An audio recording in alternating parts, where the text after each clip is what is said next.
No problem. There we Thank go. you so much. All right. Welcome, everyone. My name's Darrell Kirk. It's an honor to be able to speak in front of the Rotary Club of Ballard. Again, this is probably the third time I've presented to this club, and it's an extreme honor. I live in Ballard, a suburb of Seattle, and our Rotary Club of Ballard just does so much good work here. We have Andrea and Nika on the line from Slovenia. They're here in this meeting. And anywhere I go in the world, virtually every country, as you know, this is not lost on Rotarians, I'm able to have an instant connection because almost every country has a Rotary Club. Many cities have a Rotary Club. Andrea and Nika's club, they're not in Rotary, but their club is District 1912. That's their Rotary Club number in Slovenia. So thank you so much. I was talking to Dave Rice about the presentation yesterday, our program director here at Rotary Club of Ballard, and he asked me, he says, Darrell, what made you think to climb Mount Kilimanjaro? And just one word, Chris Hardwick, my friend, who I met in 1986. He's the one who, there we go. And my friend, Chris Hardwick, there he is. We're in Mount Kilimanjaro together there. I've known him since 1986, but Dave suggested that we do two lies and a truth.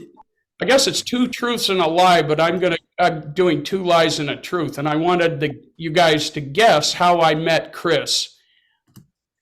And you've got three answers there. At a wedding in Vancouver, Canada, when Darrell was thrown out of a police car in China, or through a foreign exchange program. Oh, I like the second one. I like the second one. I think that just fits you. Oh, my gosh. Okay, you got it right. Okay, those who spoke up. That's exactly right. We know that.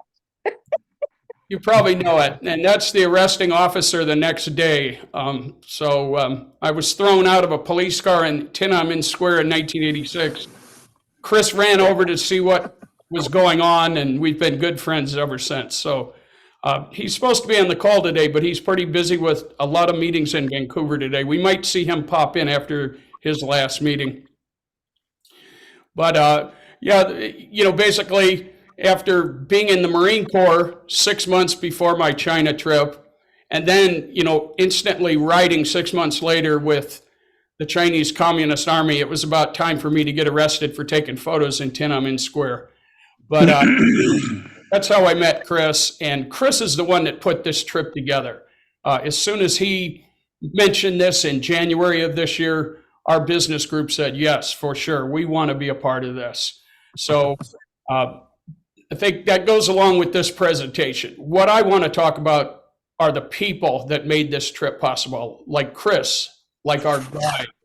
The people of Tanzania, friends and family, Rotary Club members. It's incredible how people make this incredible, difficult ascent happen. After talking about the people, I want to go over a little bit about the mountain, what Kilimanjaro looks like. It's the highest freestanding mountain in the world. And then we'll go into Rotary in Tanzania. Rotary in Tanzania, especially in Moshi, is saving hundreds of thousands of lives, and I'm not going to spoil that. I'm going to show that towards the end of the presentation. And if we have some time left over, I'll go over Moshi, the city itself, at the base of Mount Kilimanjaro, going on safari, coffee tours, just other things if we have time.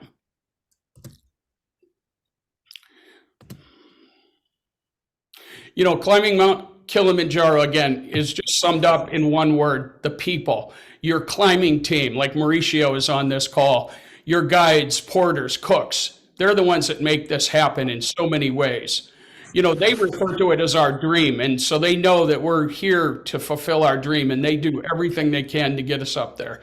And then, people like our team and Chris, and the attitude and just going back and giving. It's in the graciousness. It was just really amazing. We all agreed that the people are what made this trip. That's what we came away with, the people that we met. to give you an idea, this is before we left for Mount Kilimanjaro. This was just as we were going to get on the bus. This is the welcome.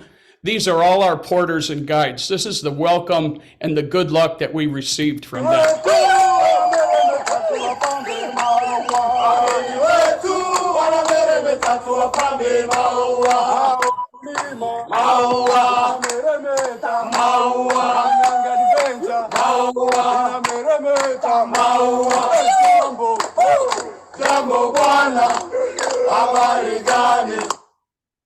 Yeah, there you go. That was another integral part of getting to the top.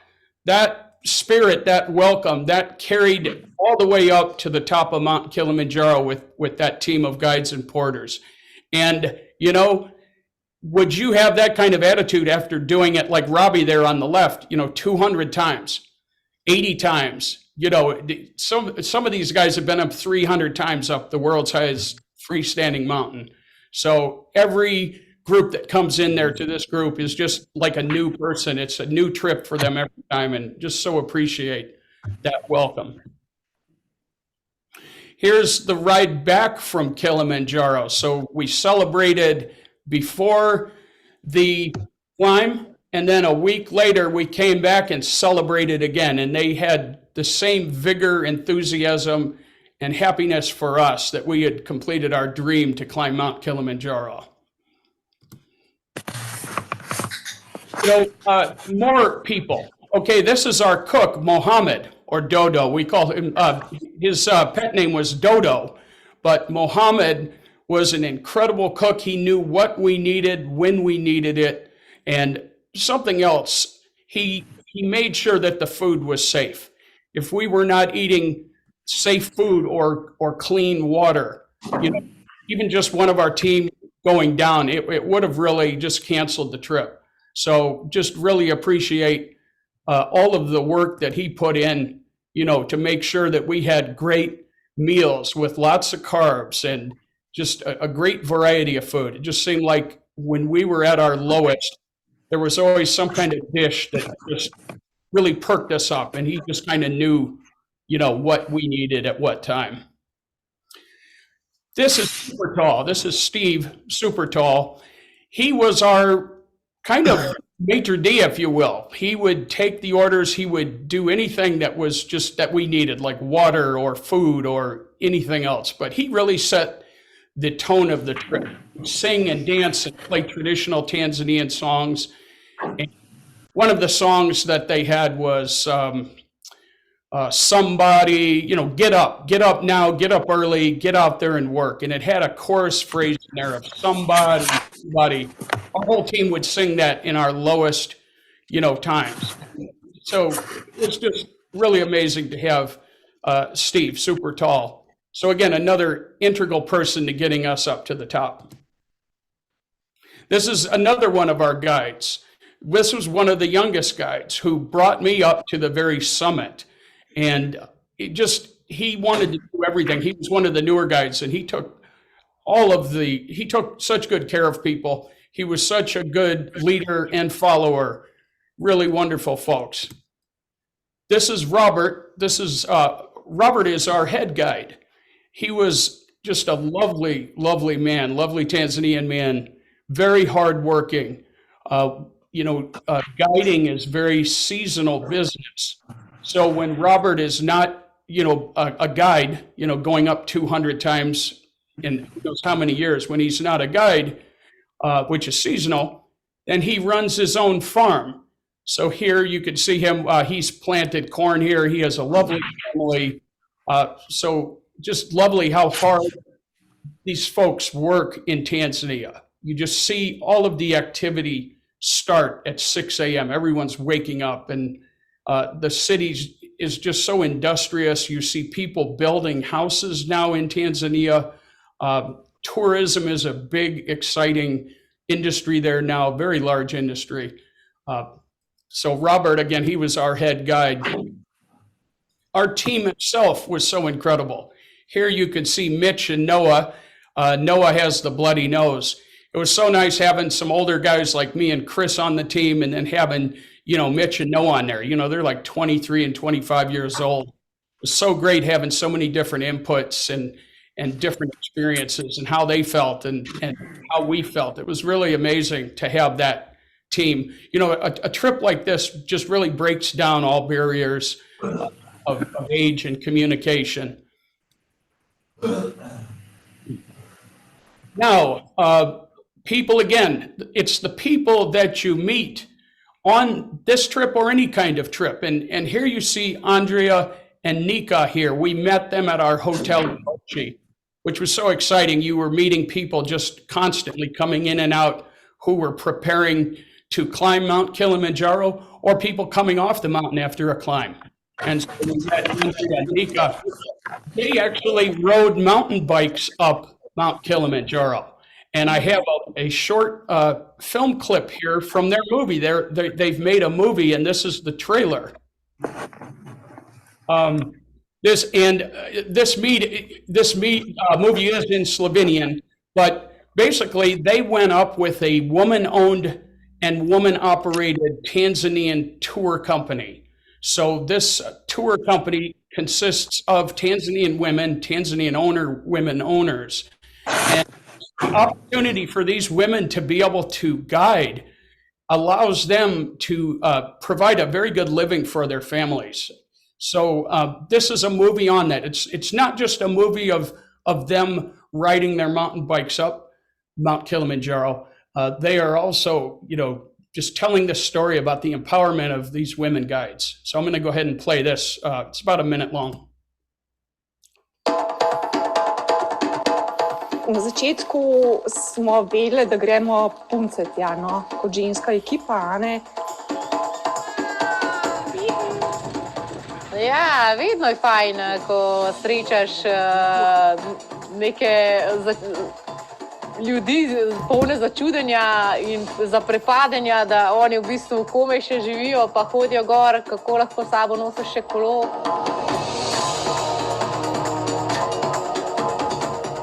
Enostavno pol tako je naredil tisti klik, da to je pa nekaj posebenega lahko naredimo, res same punce. Mi dve tukaj, one tam se povežemo in ja, jaz sem ko videla neko zgodbo, a ne, Nika pa tudi.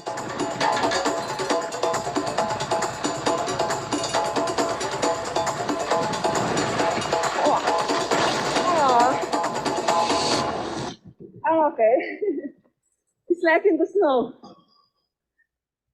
Oh, wonderful, wonderful. This is true with any country, as the people you meet, just absolutely amazing. We were so impressed that they rode their mountain bikes up there. People, again, this is Chris. This is Chris, who I met in China in 1986. Whatever he's doing, a lot of people want to do it with him. He's just a wonderful businessman and adventurer. He's from Australia. Been such a dear friend to me and, made opportunities like this possible. He has also been a very good coach and mentor to me. He's my biggest fan, and it's something else to really have a big fan. So I'm really fortunate to have this friendship, and, it's incredible. Again, this was travel related. Someone I met on a trip in 1986. Here we are. We've done several trips together. But this was really a crown jewel of our trips together. And our team. This is our team. This is Sean on the far right with the red backpack. We showed up about 4 days early before our climb, but to meet and talk and plan. And Sean's flight was delayed out of London for 2 days, so we didn't see him for 2 days. He showed up, missed a lot of the events that we were doing, the pre-events. Not only did he miss the events, that carefully curated list of gear that we needed, that we worked on over 6 months, was lost on the flight. So he had no gear. I just, all these things that went wrong. When I met him, when he came into Tanzania and we met him, just all disheveled. He had a big smile on his face. And I was just like, Sean, I can't believe how happy you are. Just that smile on your face. You've just gone through the most terrible thing. And I love what Sean said. He said, all I have control of is my attitude. So, that really rubs off on you, and you start to think about your own reality when someone like that, tells you something like that. But here you see one of our guides in there. I think that's Mohammed or Amnai, and then Chris in the back. Dan is the guy kind of with his arm around me there on the left there. Dan was a previous MMA fighter. Now he's a famous speaker. He goes all over the world. He just spoke to a crowd of like 700,000 in India. And there's Mauricio. Mauricio's on the call. Mauricio just been so nice, getting to know all of these guys a year before as we planned this. We met every month on Zoom. So again, all of these people, I keep saying people, your team itself also. When I think about our team especially, it kind of reminds me of the New Zealand All Blacks rugby team. When a new player comes on to the New Zealand All Blacks, yeah, Chris's thumbs down there, he's Australian. When a new player comes on to the All Blacks, the coach brings all of the players back to the level of the new player, and then they all work together to come back as a strong team. And I think about that here with our team. There was just so many different things that went wrong, and our team just had the empathy and the patience and just the goodwill, and we really just developed such a solid team over this 7-day hike. This photo right here, it's interesting. This was taken basically after we had reached the summit, and then we went down quite a ways to the next camp before we were able to go to sleep. We woke up the next morning and we're like, we thought we were close to the ground. We were still so far up in the air. It was very interesting. We were just so disheveled and lost all sense of time. What all of us agreed to, however, after this experience, we just felt like this crack commando unit. We were just so close to each other. I swear, by this moment here, we could have stayed together for the rest of our lives doing something, some kind of mission, if our jobs, didn't keep us back here. So it's a special photo. Okay, about Mount Kilimanjaro, world's tallest freestanding mountain. It's the tallest mountain in Africa. A lot of people call it the roof of Africa. To give you an idea, here's a list of mountain peaks that I found. And Mount Kilimanjaro comes in number 4 there after Mount Everest. What is that? Aconcagua and Denali. So Mount Kilimanjaro comes in number 4. What we did was like a major hike. This is not a technical climb, even though we're going up to 20,000 feet. This is not a technical climb with ice axes and ropes and specialized training. It is a long, difficult hike over real inhospitable terrain, but it's the altitude that gets you to almost 20,000 feet. In my case, the altitude really wiped me out. I was quite surprised, but I was never able to train above 10,000 feet in Washington. I got up to about 11 once. In this state, you needed to be able to climb in technical areas to get up that high. So the altitude really affected me. But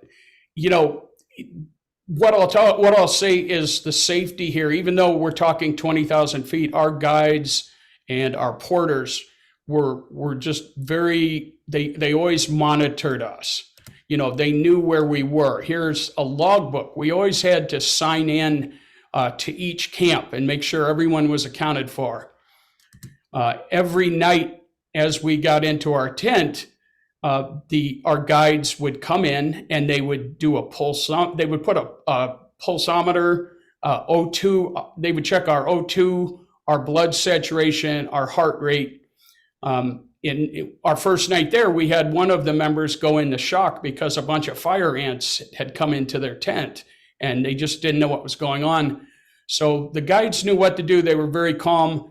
They basically always had a running monitor of us. They closely monitored us to make sure that we were at least stable or getting better as different things would happen. So we felt very good in their hands.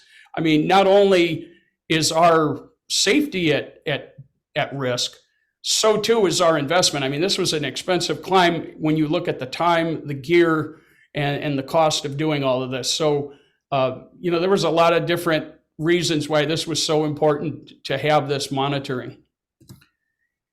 I'm very proud of the Tanzanian porters and guides on Mount Kilimanjaro. They have put together their own rescue team, their own rescue organization. So if you do have an issue, they know how to get you down to an area where you can be evacuated out by one of the many medical service helicopters. You buy insurance for a couple $100 and then you're flown anywhere in the world. But the Tanzanian guides and porters have really worked hard to build their own safety organization. If you look on the right here, it's like, how can you get someone down something like that, which is as much of the trail. This gentleman on the left, this is kind of this big iron bed with a motorcycle tire and shocks on it. They put you on that, and then a team is able to get you down to an evacuation area quickly if you ever do have an issue. So felt very safe there. Okay, let's go into a few photos of the climb itself. This was our night in Moshi, which is the big town where you kind of jump off of to go, to jump out from, to go to the base of Mount Kilimanjaro. And here we are having some food out on the town. Really nice motivational meal before we go up.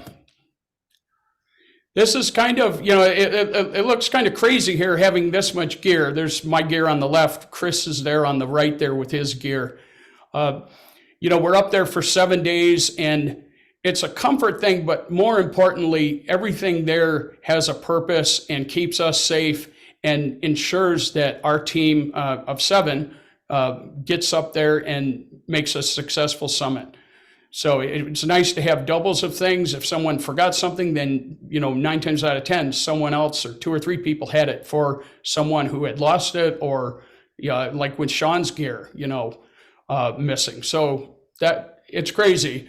I will say that the porters, we don't carry a lot of that gear. We carry what we need on a daily basis on a backpack.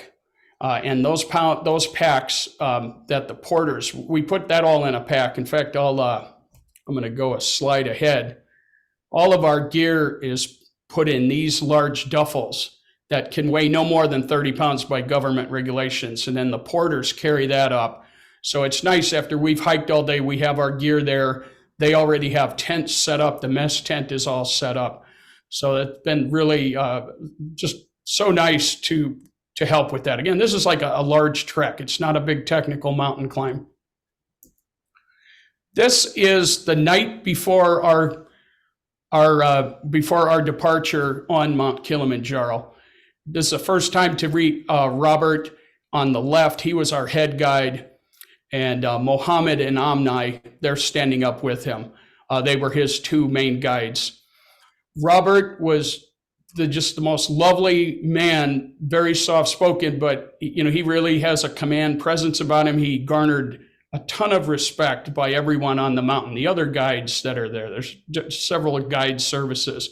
So we were in very good hands with him.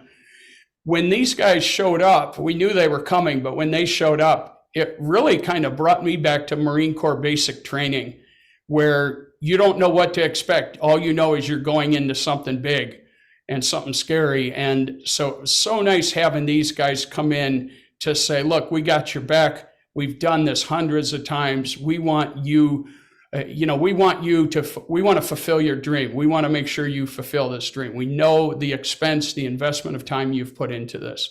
So it was just really amazing to have this debrief, when they came in.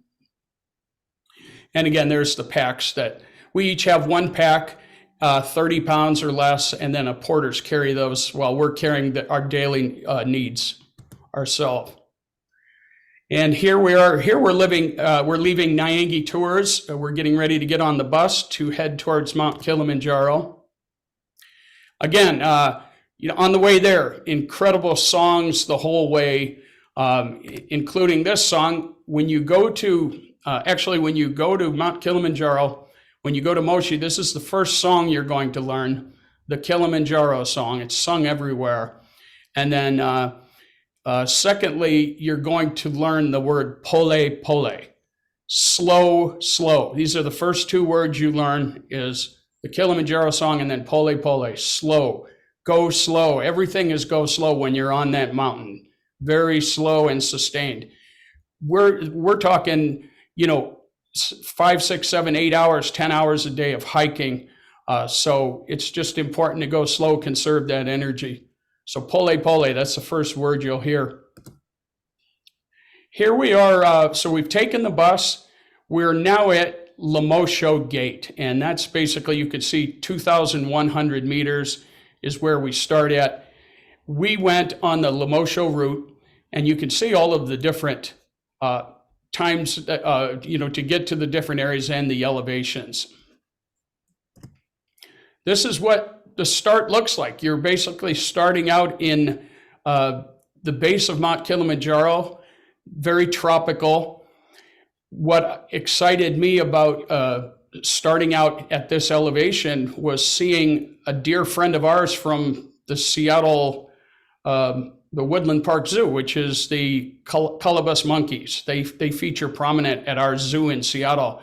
And so to see them in their natural habitat here was just something very special. And again, I guess we're talking about people, how the people made this trip. So did the animals, like the colobus monkeys and the high-flying ravens. There was ravens very high up on the mountain. They were the only thing there. Again, Chris and I here, we're hiking all day. We're getting closer. There's Mount Kilimanjaro in the background. What you can't see here in this photo are these massive dust devils, like a dust tornado that were just whipping through there. This is our group. We're in Barufu camp. We're holding prayer flags. And, so you think of Andrea and Nika wanting to mountain bike up this and then turning it into a movie where the women supported them. For me, it was bringing these prayer flags, in part bringing these prayer flags up to the top of Mount Kilimanjaro. These prayer flags had flown on Mount Everest base camp about 12 years ago. My brother died. He was a free climber. And in his honor, someone had brought these flags, had them blessed in a Tibetan monastery. And then she brought them up to Everest base camp. So these prayer flags have flown on Kilimanjaro and Everest base camp. I left a couple of them on the summit. Again, when you're down low, just extraordinary flora, fauna, flowers that you just would not believe. Trees that have just baby blue little flowers on them that are old. Just really amazing. This is a giant ground cell. These are everywhere. These are a prehistoric plant that's found, high up on Mount Kilimanjaro. They're called a giant ground cell. Again, here's just one of the many camps that we stayed overnight in during our trek. This is Lava Tower. This is a difficult climb to get to. This is one of the longer hikes. That is a large cinder cone that basically was inside of a volcano. Everything else is eroded away, and that cinder cone is the only thing left. More beautiful shots of Kilimanjaro. Here's our team. The nights, as you can imagine, were just spectacular. Just seeing the Milky Way. Chris, I remember Chris had mentioned that, he's from Australia. So, we were seeing a different sky here. This isn't the sky that we see in North America, but it was just unbelievable and always changing.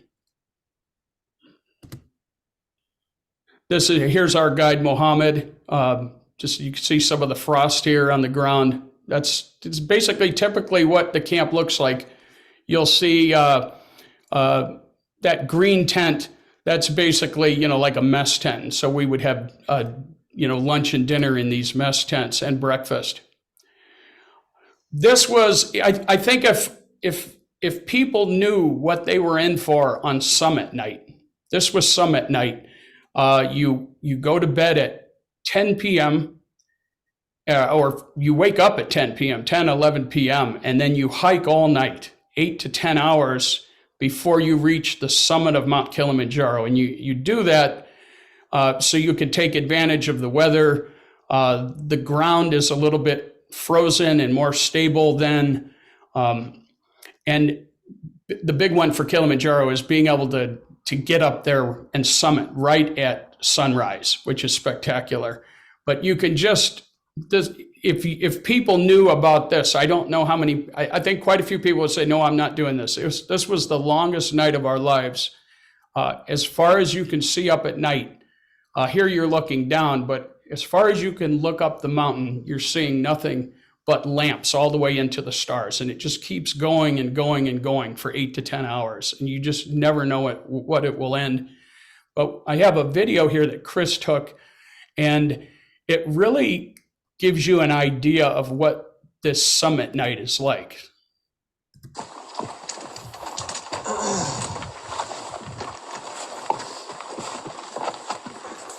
We had very good weather, by the way, luckily.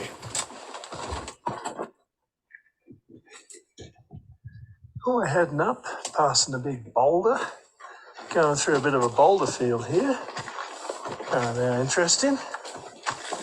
And just looking back down at base camp, and look at all those lights coming on.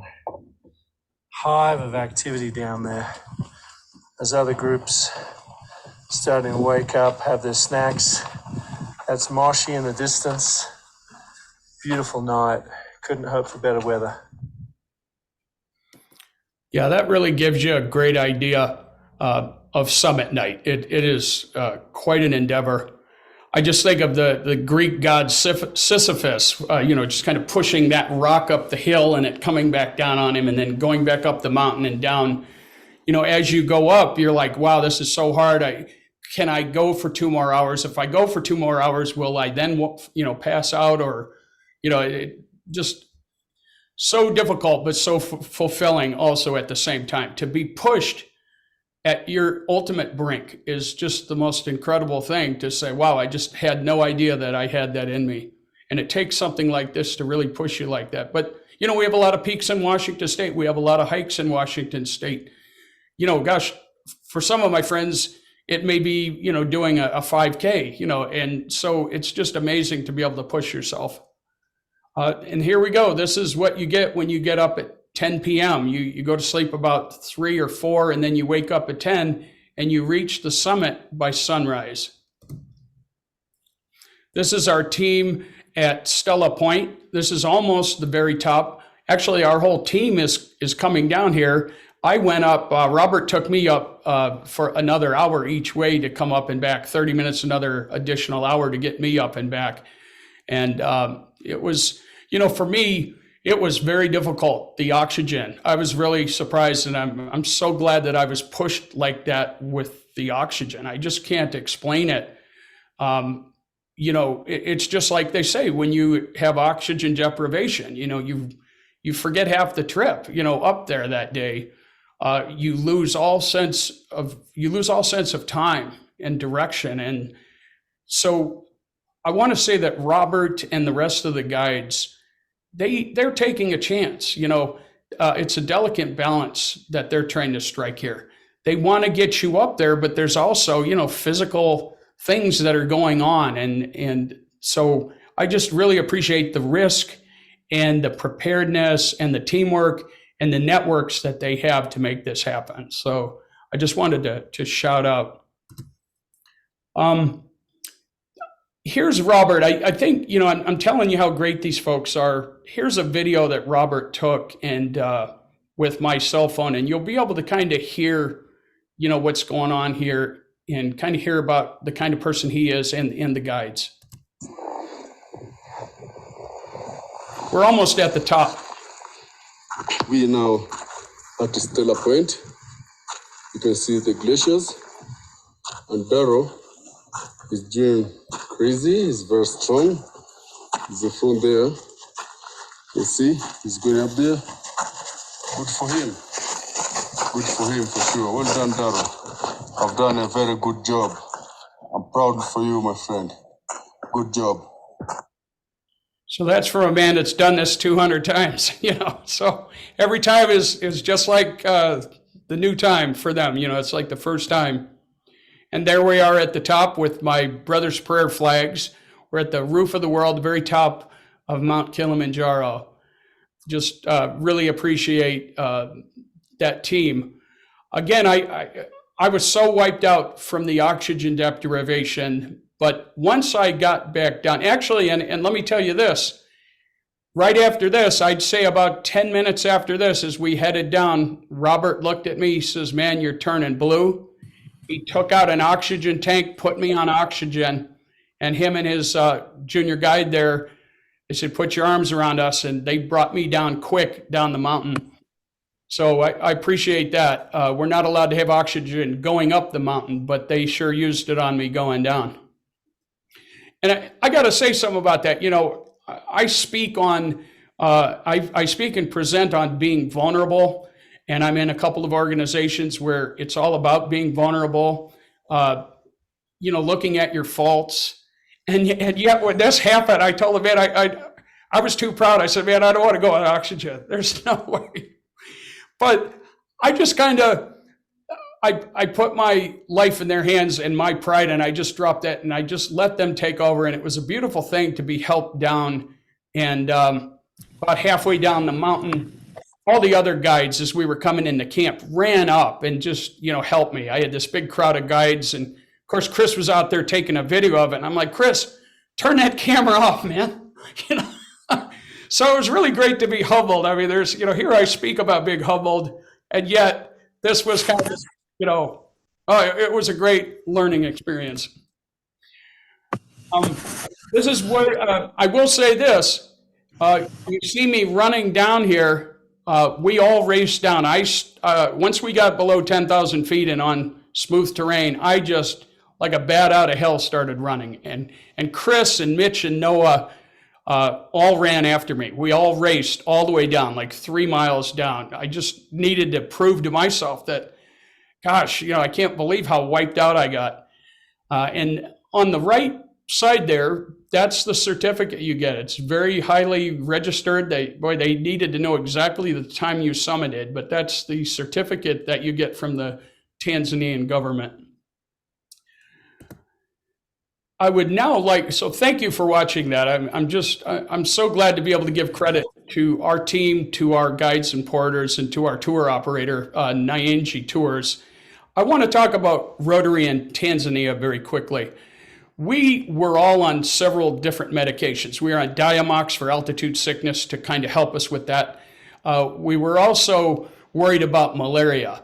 So we were taking malaria medication. When we came into Moshi, everyone there was so proud to say, you don't need that. We do not have malaria here. And I'll tell you, we never saw one mosquito anywhere. At altitude, they're not on the mountain, but we had never seen any mosquitoes.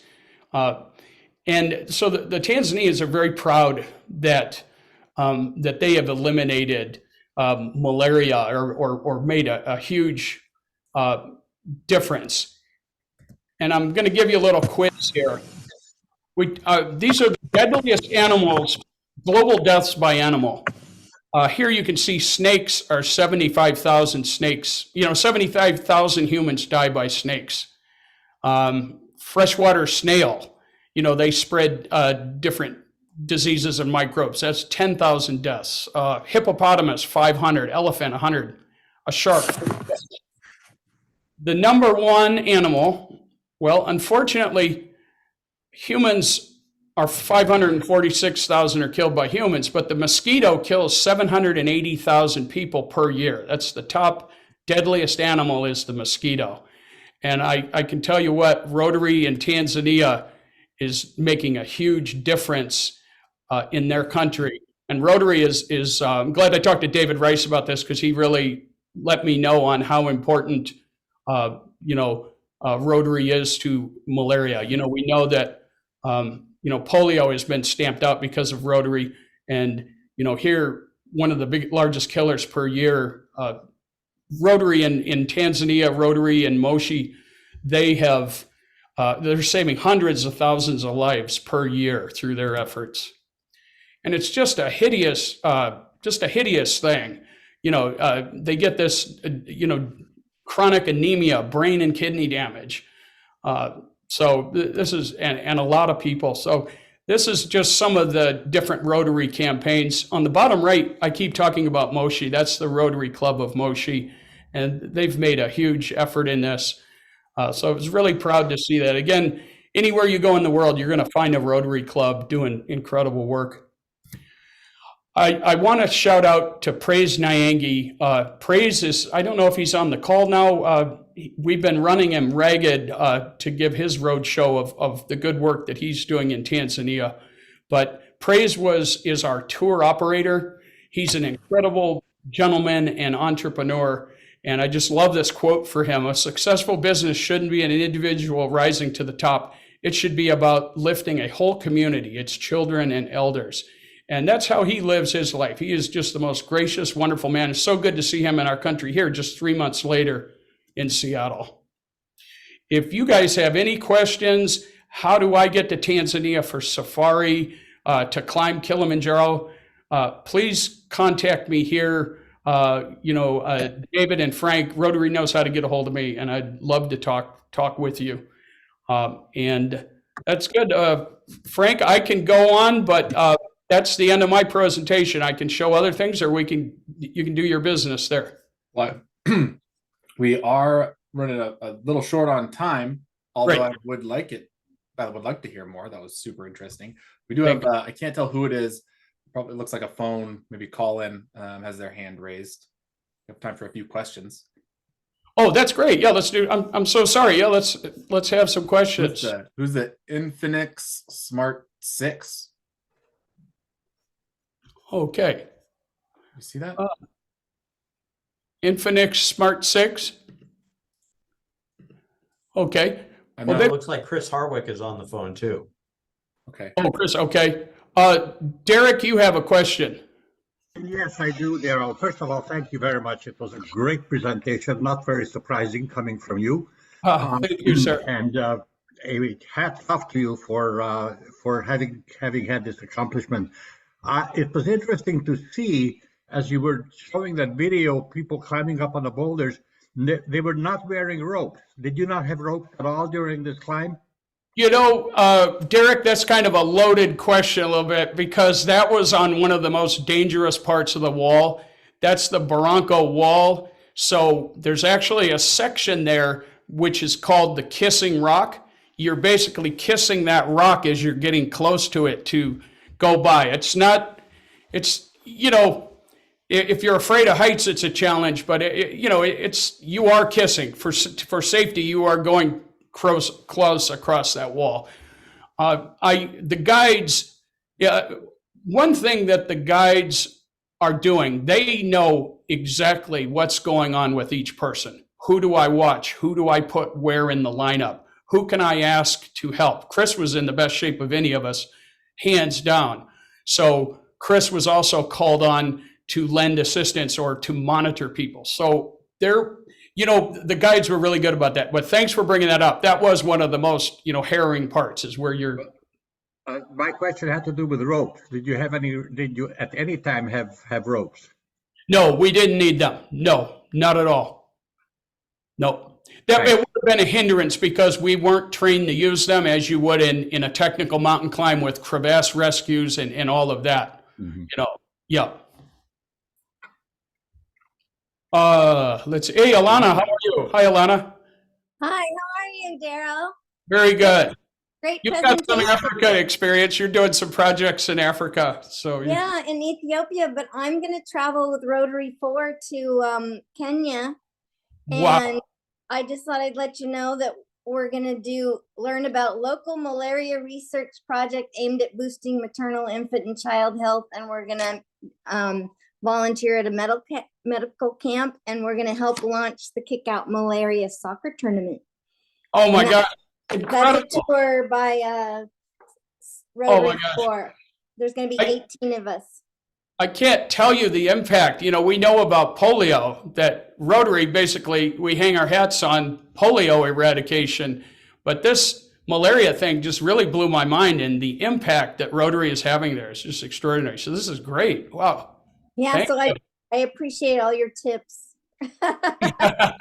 Thank you.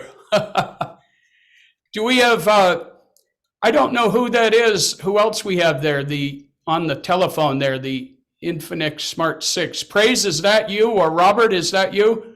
I'd love to have Robert or Praise come in and say something. They're on the mountain. They're always leading tours, or Robert's on his farm. So I think, Darrell, that Infinix, I think that's maybe the recording user, so to speak. Okay, good. All right. Darrell, what did you do to train? I did a lot of hiking.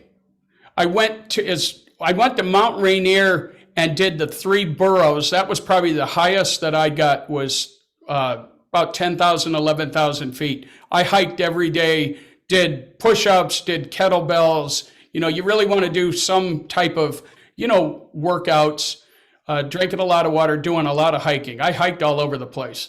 But you really need to go to somewhere like Colorado or some parts of California where you can get up to altitude. That's the number one thing that I'll tell people. People know how to train, and there's so many different good guidelines from all the tour companies on how to train, a lot of information. But I think people really need to understand that altitude. You really need to get above 10,000 feet. We have all been at 10,000 feet. Maybe even this week you've been at 10,000 feet. That's what an airplane is pressurized to. So in my training, I never really got up above 11,000 feet. We were moving to Orcas Island. We had so much going on in the summer with family events. My dad died.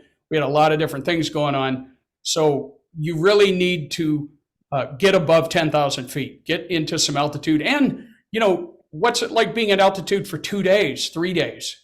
That's the number one thing for training is getting, that altitude. Yes, Susan. I was wondering about sanitation.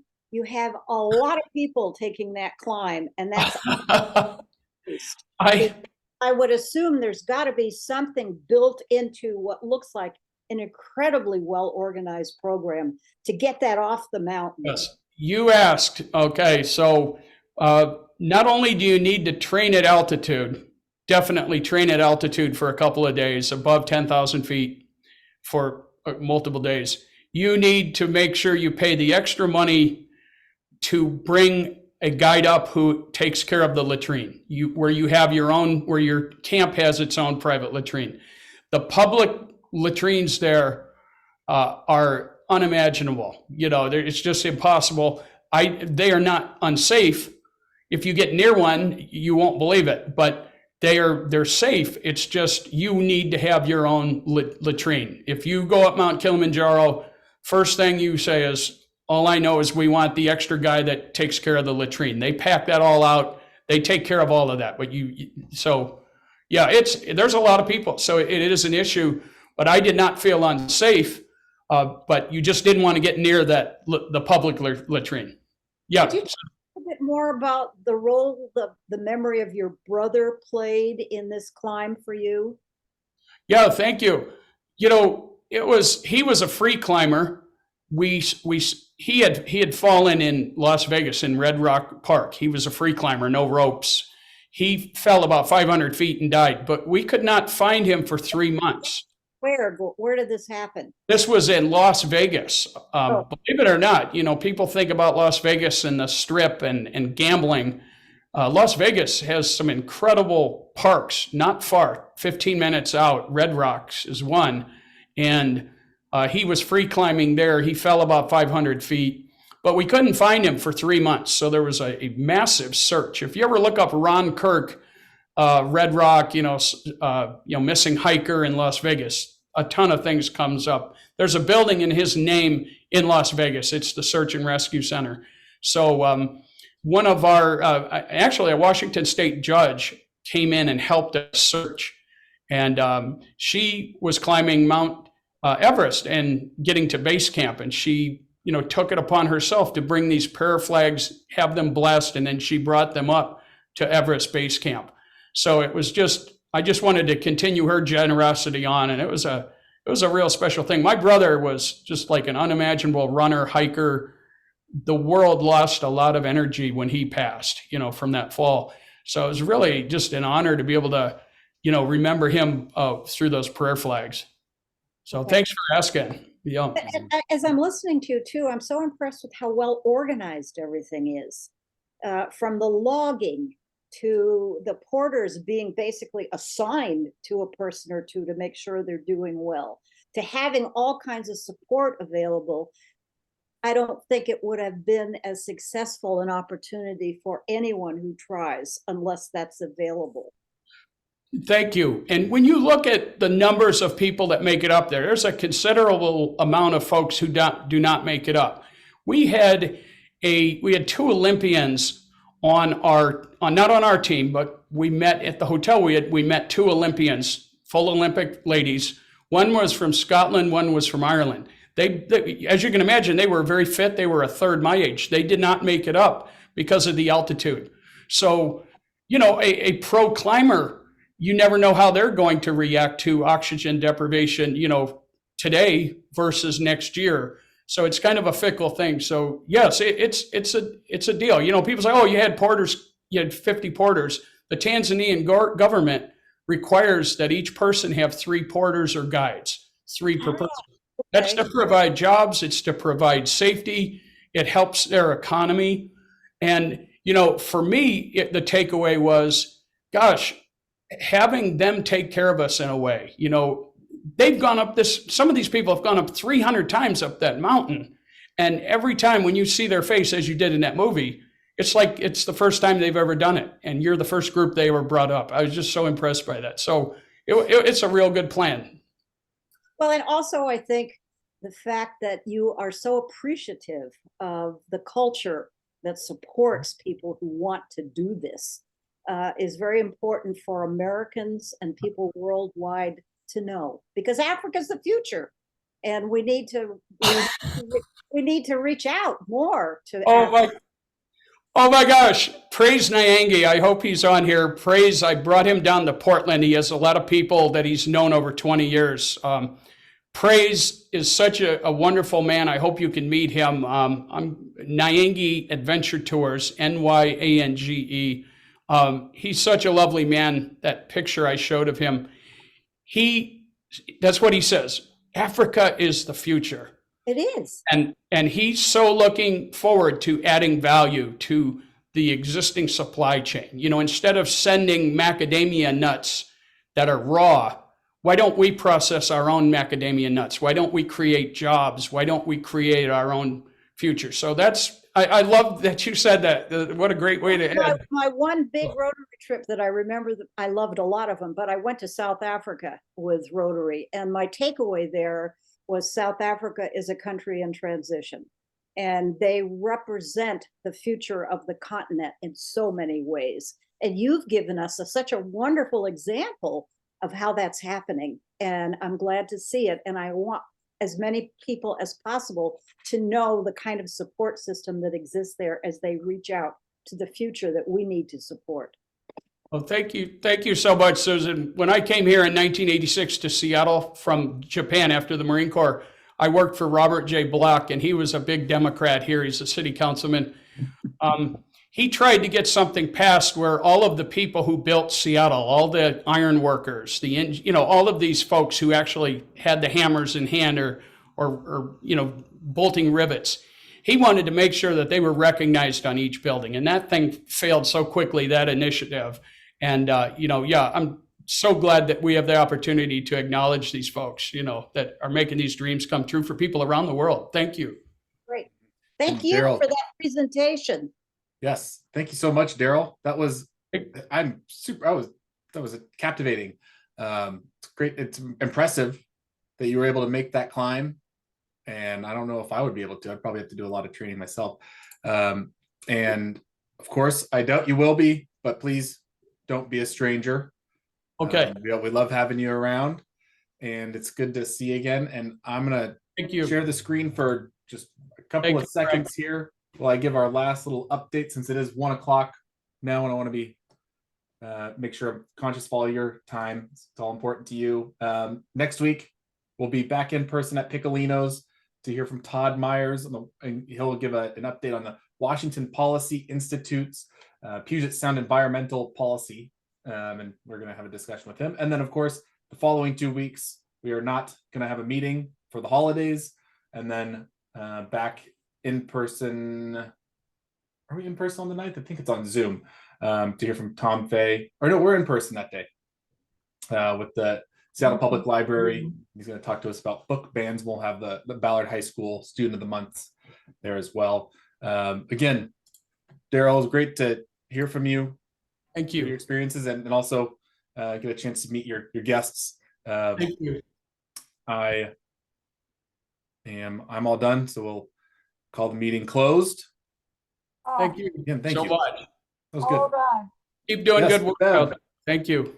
Thank you. Bev wanted to say something, Frank. I just, I just wanted to pass this on to the group. Last week we had our Salvation Army ring the bell, raise money for the Salvation Army, and I got this note from Steve Paslakis, who's one of our members from the, and he said, this year our Rotary Club was able to raise $632 in the kettle. And I've done this for so many years, and I know that's been the most we've ever done. And with the donor matching the $20 bills, the total comes out to $1,432. It was a fantastic day, and thank you for organizing this. That is incredibly good. So we did our job, got the people to, and it's really interesting. When I first started this job, people put coins in the kettle. Now it's paper money, and that sort of adds up a lot. So it was a good day. I'm glad it didn't get stolen. I know. The You want to make sure that didn't happen. Thank you, Bev. Bev, for letting us know. Thank you. All right, everybody. I will look forward to And seeing you anyone next who week. wants to can go to Africa February 6th. Thank you. All right. Have a good week, everybody. Thank you. Thanks, Darrell. Thank you. Bye-bye.